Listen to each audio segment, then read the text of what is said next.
Mid-morning with Mike Graham. Talk Radio. The Independent Republic of Mike Graham on Talk Radio.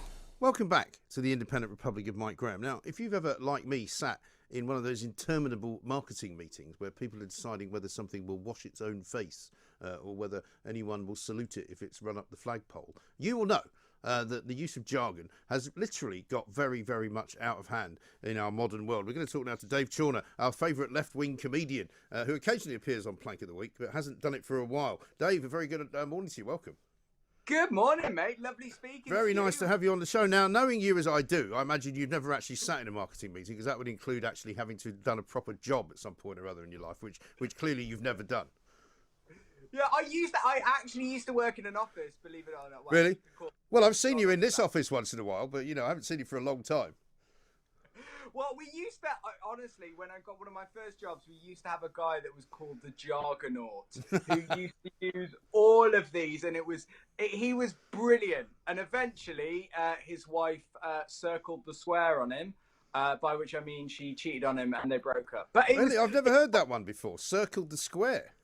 Have you not? Well, No. I've got loads of them, Danny. You've got touch base, Right. Which sounds a bit me too. Yes. But that's where you just kind of check in with someone. Spitballing is one that came out. Yeah, that one doesn't conjure up a nice vision, really, does it?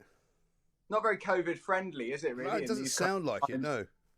Infection control. One that I really like is all hands meeting. Have you ever heard of that one? No. What's that then? That's just when you're sitting in a meeting and there's loads of German people. You got Hans Straber, Hans Gruber. They're all there. They're all of the hands. Right. Well, I mean, the one that I mentioned just at the start there, wash its own face. I mean, that was when I learned when I was working at the Daily Mirror, when we used to have these marketing meetings and they try and work out, how to sell the paper. What they didn't work out was, in fact, that nobody's interested in buying the paper because it wasn't very good.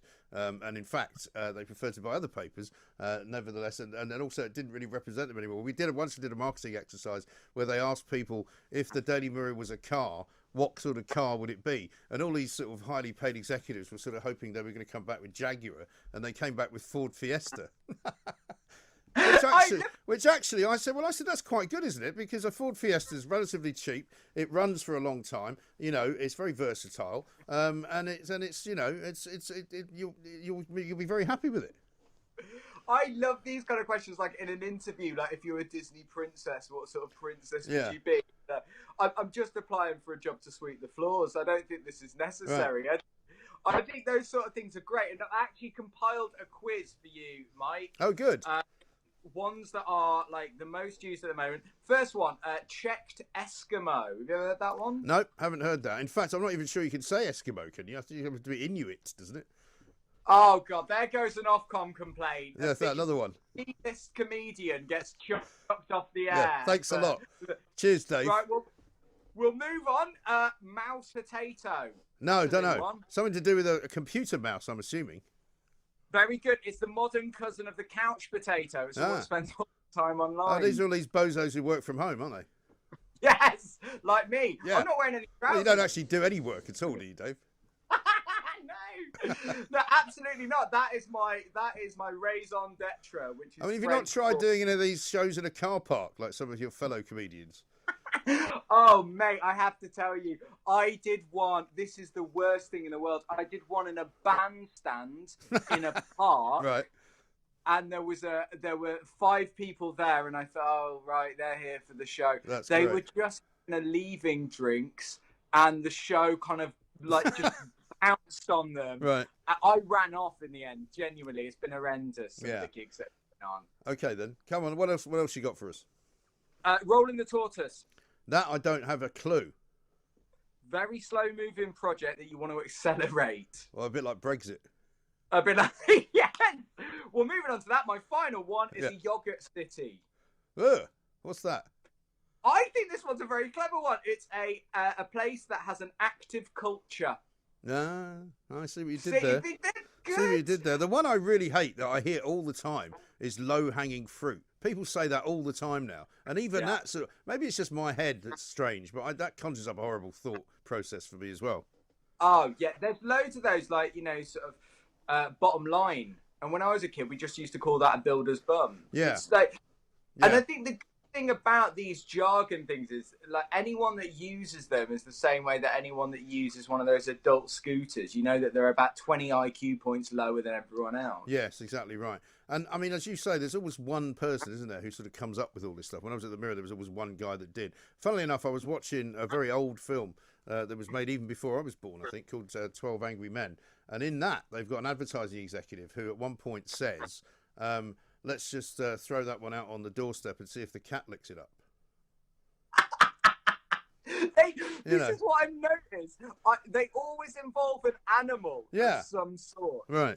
I know. Absolutely. Absolutely ridiculous. And some of these that are in this study are not particularly new. Like, for example, Out of the Loop is pretty ancient, I would say. And getting your ducks in a row is pretty ancient as well. And probably it goes back to something to do with shooting ducks. I don't know. Yeah, I mean, some of these, like, the origin of these are kind of, like, quite interesting, but then they kind of change over time. Apparently 2.8 million people in the UK admit that every single day they go along with conversations not knowing what that Yeah, well, do you know, I think they've just been attacked by a massive bee or something. But one of the things that I also find is that on social media, there are words which emerge when I've upset, say, for example, a new group of people that I wasn't aware of, which I did over the course of the beginning of this week because of my tweet about Donald Trump. All these people kept writing based, right? And I'm thinking, what is this based? Do they mean biased? And they're spelling it wrong? Apparently based. And, it's kind of because there's a younger generational thing going on. And I looked it up in the sort of Urban Dictionary, and based means if you say somebody is based or you just say based, it means that you sort of, it's as if you've been freebasing and you've gone mad and you've said something ridiculous because you're basically on drugs. And that's kind of what it means. And so there's all these new words that come out that I discover about one a month, Well, the thing that I love about this is the whole point of jargon and acronyms are to make things easier. Whereas, as you say, to have to go on Urban Dictionary and find out kind of defeats the point. The fact, I have to go somewhere to work out that I've been insulted. It's not much of an insult, to be honest. But there we are. I quite like it. It's getting you to do your homework. I think that's a good thing. It's true. Very true. Listen, we'll have to get you in for Plank of the Week soon because, we need a bit of left-wing slanted bias occasionally just for a bit of balance. But it's nice to see you, Dave. Take care of yourself. We'll talk to you again soon. Dave Chawner, comedian, with the latest banter from the world of office jargon.